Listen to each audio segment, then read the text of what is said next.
Coogs House. All right, the number one Houston Cougars are the best team in America and have the best player in America and just won the outright American Athletic Conference Championship. Let's get to it. You are Locked On Cougs, your daily podcast on the Houston Cougars, part of the Locked On Podcast Network, your team every day.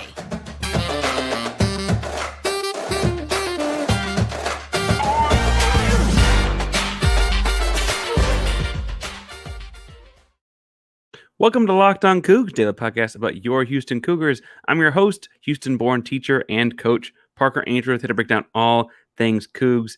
Welcome back to the YouTube channel. It's good to see you again. Remember, we're just over 700 subscribers. We get to 750. We're going to be giving away the Galen Robinson designed Letterman jacket. It's got For the City across the back with skyline, Houston Cougar, big Cougar, cool jacket. It's a size extra large. We're giving that away at 750 subscribers.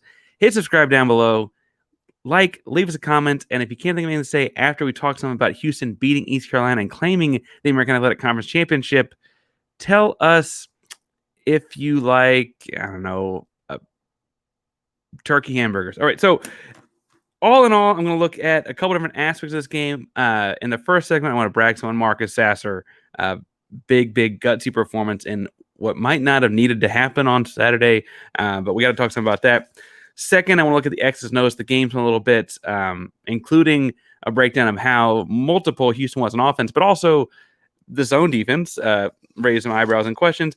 And then in the third segment, I'll look at like a snapshot of kind of what this accomplishment, winning the American for a fourth time in 5 years, means, reflect on some of the stuff that Kelvin Sampson said after the game as far as journeys go.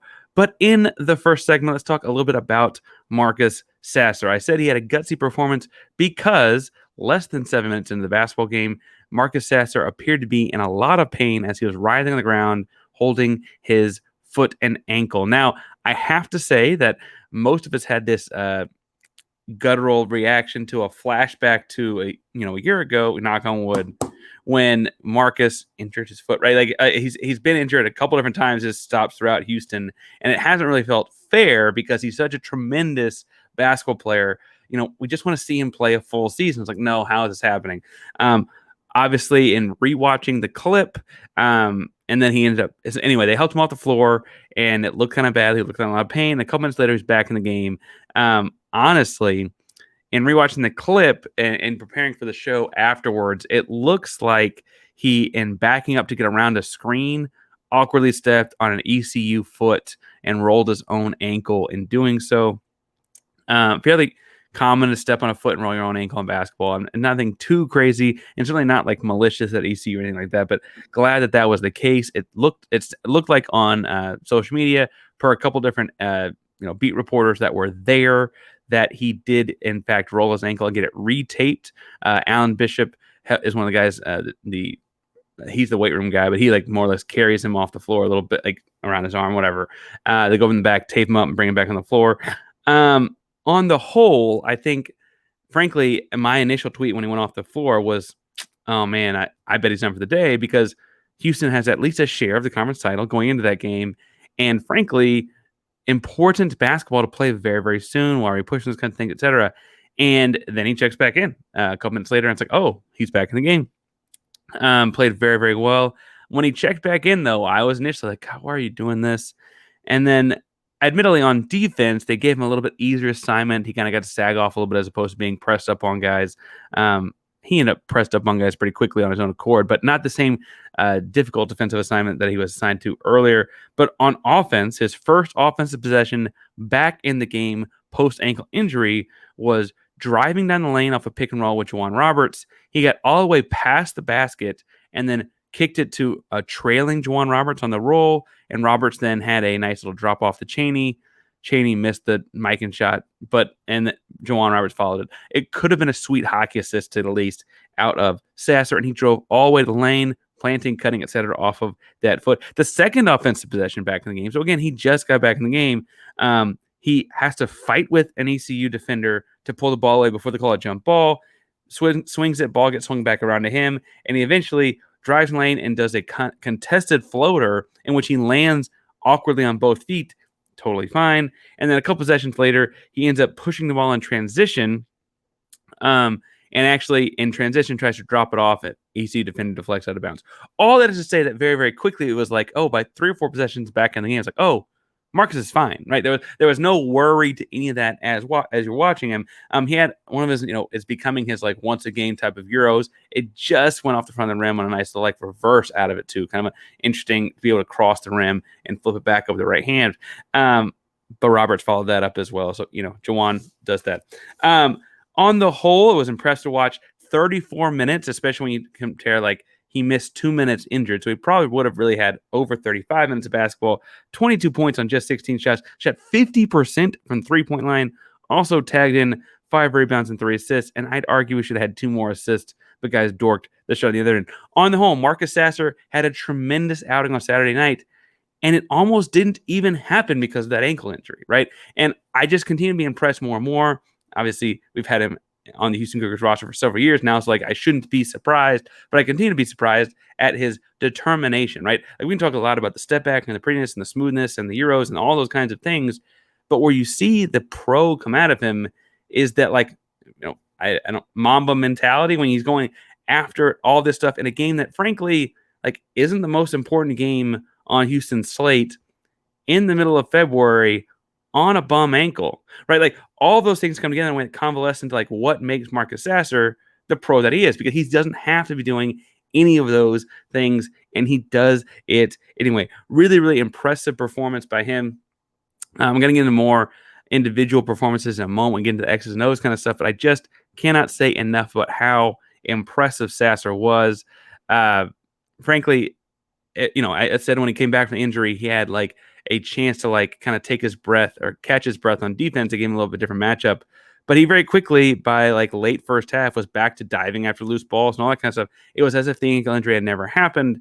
And that's very, very encouraging, right? Because Houston has very important basketball to play in the next, we'll just say 8 weeks.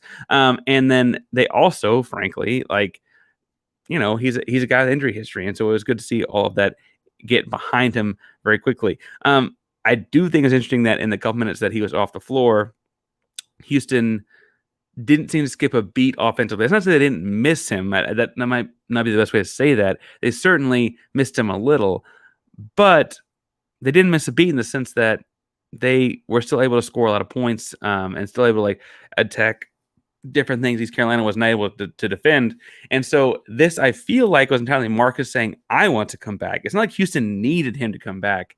And I think adds a layer to it. I want to talk more about the X's and O's of the game. But before we get to that, or before we get to our buddies, I do want to point out one buddy. We'll say MSAS2. I'm not going to go on and on about taking pot shots. I guess is who this is, but I want to thank you to MSAS2 for lumping Locked On Cougs, a relatively new show, in with Let's Rage Cougs and Folks Talking Sports as people giving the Houston Cougars love from a national approach. Obviously, the Sasser family as a whole is royalty up in the DFW basketball scene. Marcus Sasser's father played collegiate basketball at a community college. His 2 uncles both played at SMU, and I'm forgetting the other one. Is going to come to me in a moment. Texas Tech, the other one. And they also, his uncles both went pro, a little bit taller than his father was, right? But Marcus is hoping to follow in the footsteps of what is a, like I said, basketball royal type of family in the DFW Metroplex, running some, very involved in AAU scenes and high school coaching and that kind of stuff. So thank you for the shout out. Thank you for paying attention to the show. And we are big fans of Sasser and the Sassers here at Locked On Cougs as well. So it goes both ways, I guess, to say the least. But our other buddies at Built Bar are here to tell you a little bit. I need to tell you a little bit about them as well.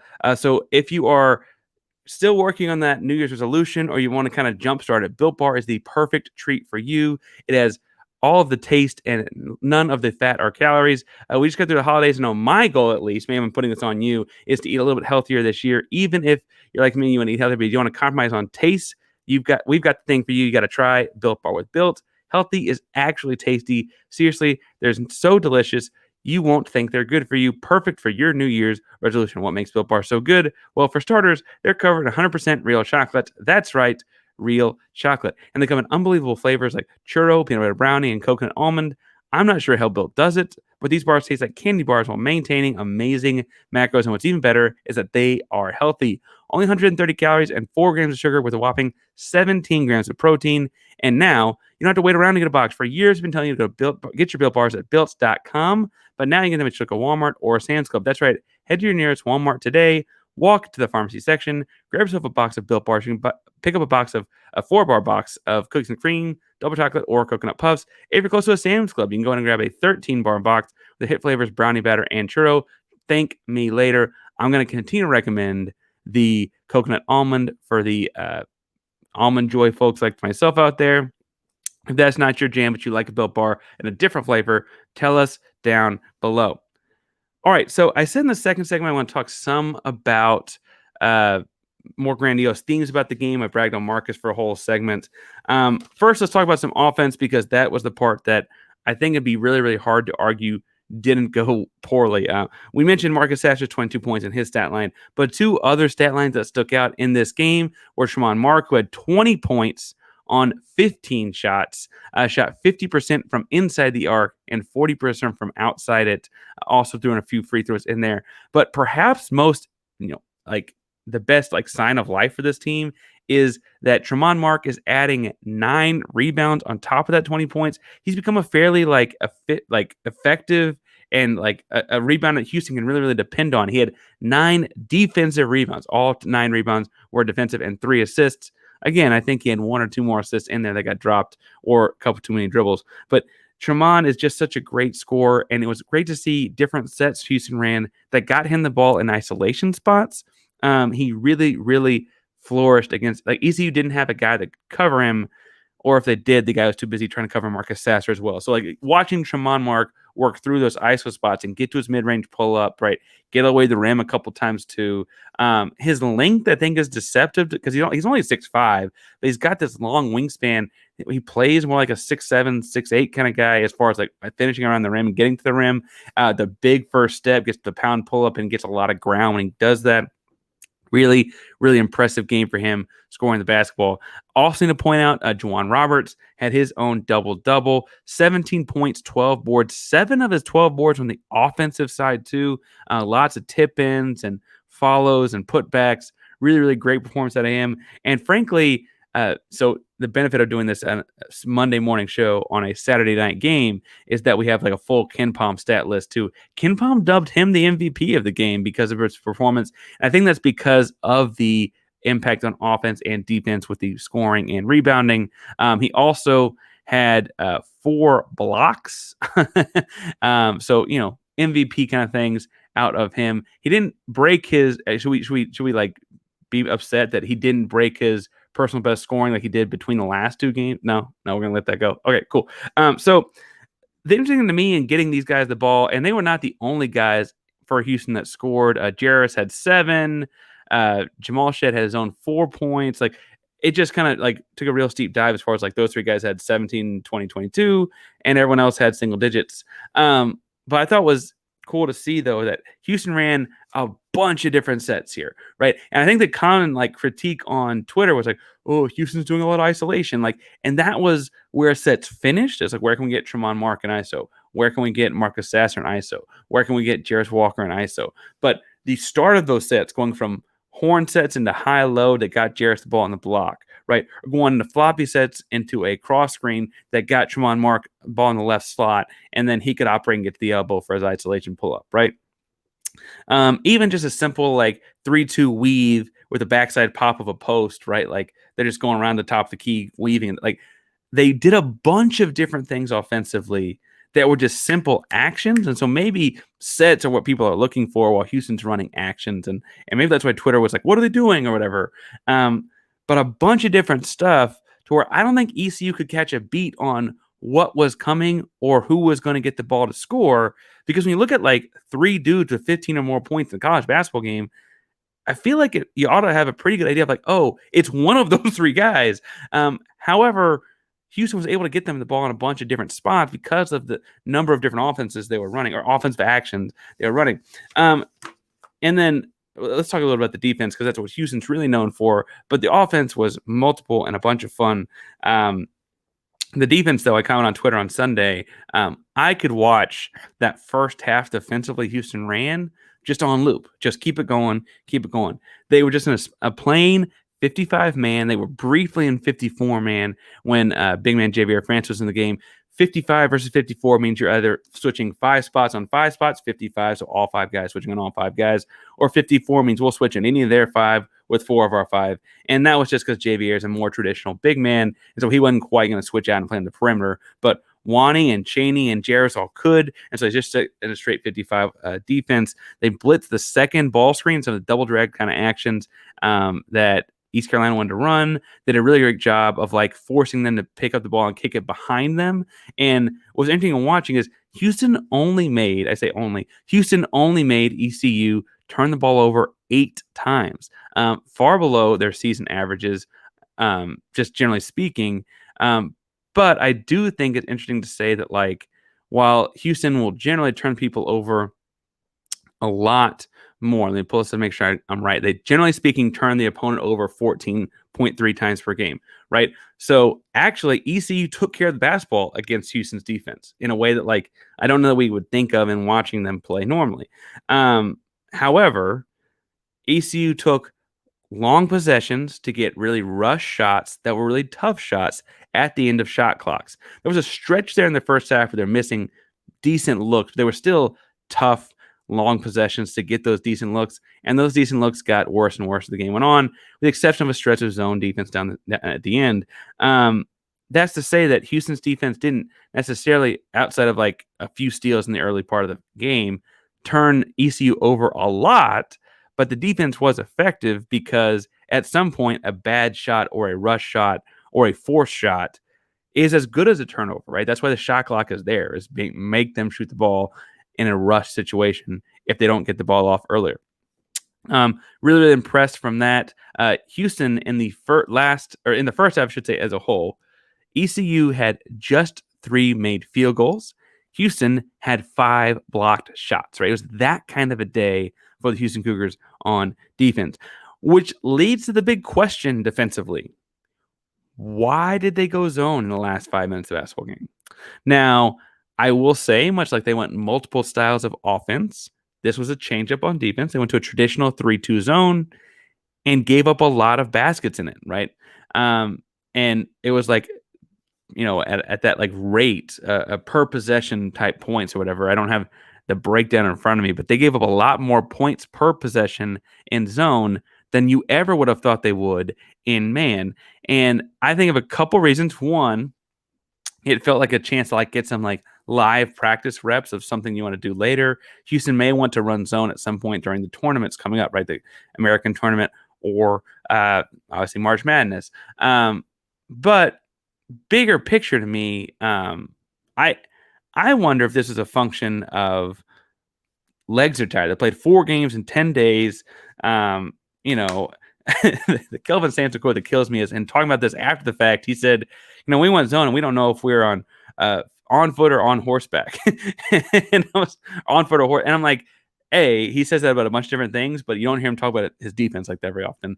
And B, that's exactly what it looked like, because the 3-2 zone is a little bit different and more nuanced than the 2-3 zone, obviously, and that the backside guard has to like come down and play the posts.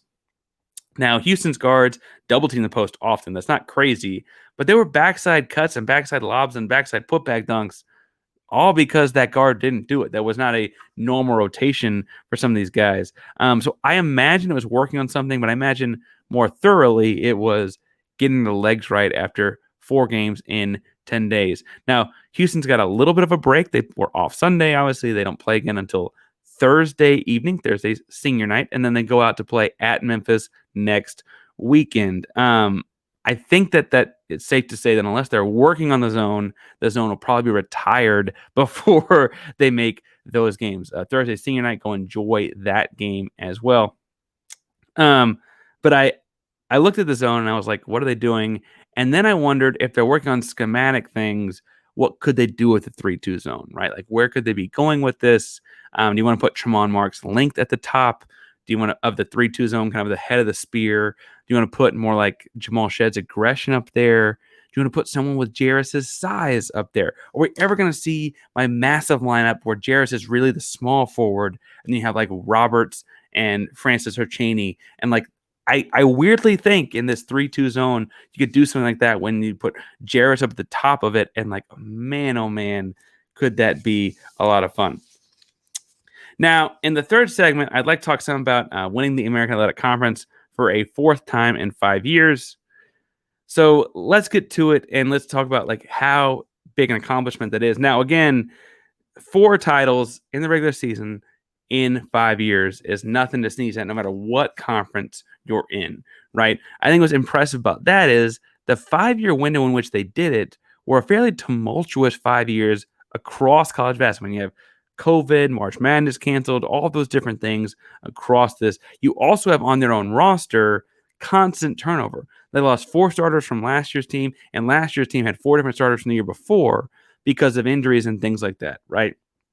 What's interesting to me in watching this stretch, really the Sampson era 9-year stretch of Houston Cougar basketball, but certainly the last 5 years, is that the offense changes a lot. Now, they do usually use their post more than I would expect. They do usually find somebody they can trust on like pick and rolls and lobs and those kinds of things do happen. This year there was a little bit less lobs than like last year with Tajay Moore and those kind of things, right? But what they do, I think that's interesting, is the defense stays the same. Sampson, now that he's gotten kind of in the groove of this thing, and it's, the last 5 years have been after he had started recruiting, like the team was all Sampson recruits. They're only getting guys that can play man-to-man 55 or switching everything or doubling ball screens, etc. Right? Like that's the only kind of guy that they're getting, and that's all the guys that they're getting. And in the last 5 years, as they've won the American 4 times in the 5-year span, that's the consistent thing, right? The offense, the actions, the things they're going to run on offense have changed somewhat frequently. I mean, they're doing different stuff, honestly, in the month of February than they were running in November. So, of course, they're going to be running different stuff in 2023 than they were in 2021. That's not the deal. The deal has made them a consistent champion in the American Athletic Conference is that intense defense. That defense where they're constantly getting hands on the basketball and rebounds and blocks and tips and deflections and steals, and they make you play frantically. It's a style of basketball that requires a very certain kind of athlete, and Sampson's made sure he goes out and gets those, and he's very, very blunt about just recruiting those guys. He said before in press conferences and after other games about how, they get a certain kind of guy to come to Houston. There are plenty of 4-star guys and 5-star guys out there that just wouldn't fit in with what they're doing, and he just doesn't go get those guys, right? It is interesting, too, and part of this journey is that Houston wins the American Athletic Conference the 4th time in 5 years in their last year in the conference. And we both love how about it's like pokes in the gut of the Memphises, the SMUs, Wichita States, all those guys, right? We love how this just kind of pokes them in the stomach. But also, it's kind of confirmation of a couple things, right? Houston is moving into the Big 12 next season. The Big 12 is the best conference in basketball. I think it's safe to say right now, I mean, March Madness aside, Houston's the best team in college basketball. And you could very easily argue with the success they've had in the last 5 years, they're the best program in college basketball, at least set up for a long time. You got Kelvin Sampson running it. His son Kellen is heavily involved, and the head coach in waiting. Like, all those things work out in a way that makes Houston a natural fit where they are leveling up into the Big 12 at exactly the right time in the team and program's history, right? Like, as they move into the Big 12, they're also moving into a new era of dominance in college basketball, right? People are starting to recognize and respect the brand across the country. That Final Four a couple years ago is no longer a one-off because they went to the Elite Eight last year, right? And they're a number 1 team in the country this year, and their rosters, as I mentioned earlier, have completely turned over, right? Sampson wasn't reflective on that in the postgame. But in the postgame on Saturday, I do think Sampson led us on to he's kind of getting a little nostalgic and emotional about the journey this team and program have been on. First of all, you got to remember they played East Carolina, which is in Greenville, North Carolina, right? Coach Sampson went to Pembroke College in Pembroke, North Carolina, right? And so when you look at that, that's a total of a 3.5-hour drive. And there were a lot of people there that were just fans of Kelvin.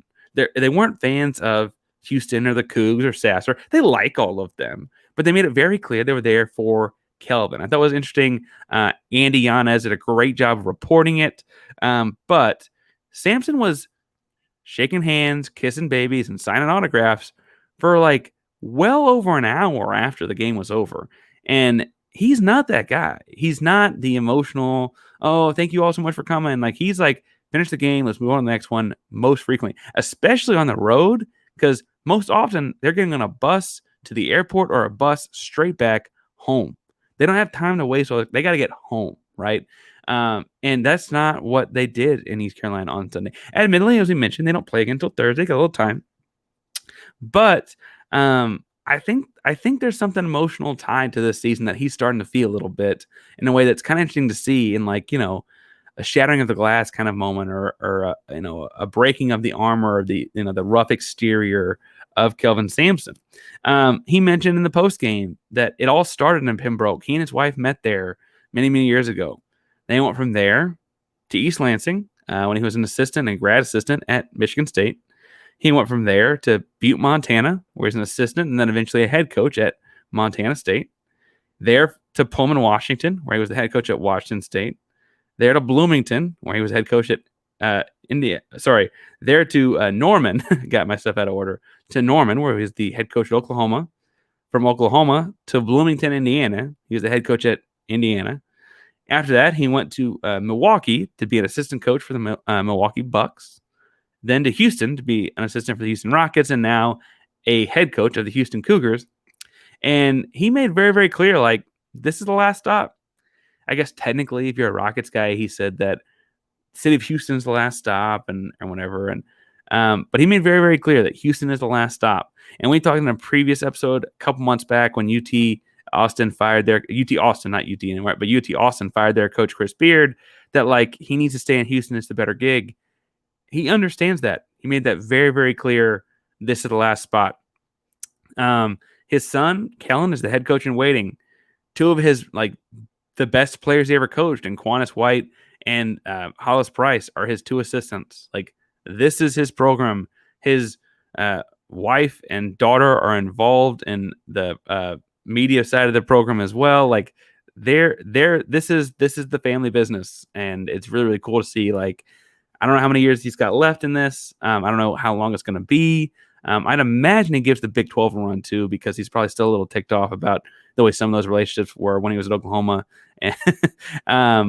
But yeah, I think it's interesting to see, like, that emotional side of him in the post game was not something I think you could expect. And frankly, going into an answer about his journey to get here, when asked about, hey, you have a lot of people here. And he's like, yeah, this is a full circle moment for him.